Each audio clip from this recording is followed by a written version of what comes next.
Hi, welcome to today's video. My name is Paul. So today I wanted to just briefly look at painting skies, at least how I approach painting skies. So this is going to be an impressionist style sky done in watercolor. First of all, you can see I'm going to approach it sort of using wet in wet technique. So the top half of the paper is soaked just with clean water, and then I'm going to use a ultramarine blue paint, and again I've used lots of water on the brush, so the paint is very dilute also, which means it's barely visible. The brand of paint is Sennelier paint. It's just the brand that I usually use.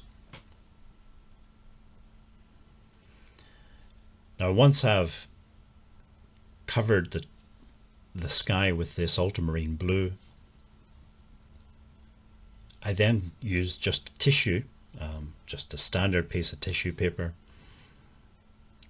and just dabbing motions you can lift off the pigment as long as it hasn't dried, and that's part of the reason why I did the wet in wet. It just gives me a bit longer to do this process. If it was dry paper, you'd have to work really fast, because once it's dried you can't lift it off again. Then once I've sort of got some fluffy cloud-like shapes, I then go back in again with dilute ultramarine blue paint and just start painting in around edges and things.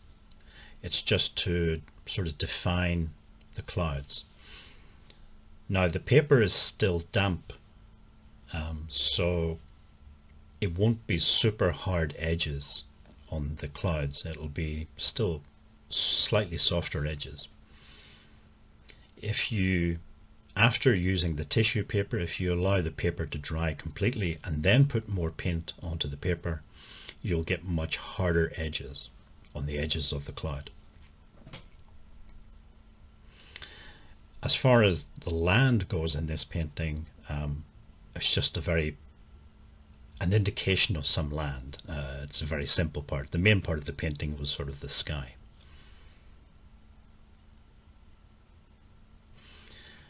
This, of course, is not the only way to paint skies. I've also mentioned in some other videos you can use gouache, white gouache. Some people use it. In that case, you would allow the paint, you would paint the sky in a blue, let it dry completely, and then go in and paint the clouds with the white gouache. Because gouache is opaque rather than transparent or translucent as the watercolor is, it means you can paint over darker colors.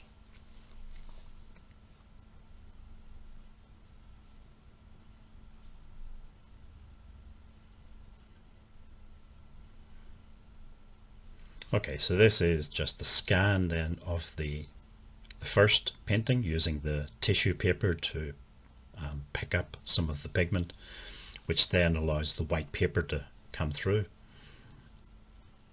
This second one is using the gouache. This is a much older painting. It was one of the early ones I did. And then this third example is sort of a misty sky.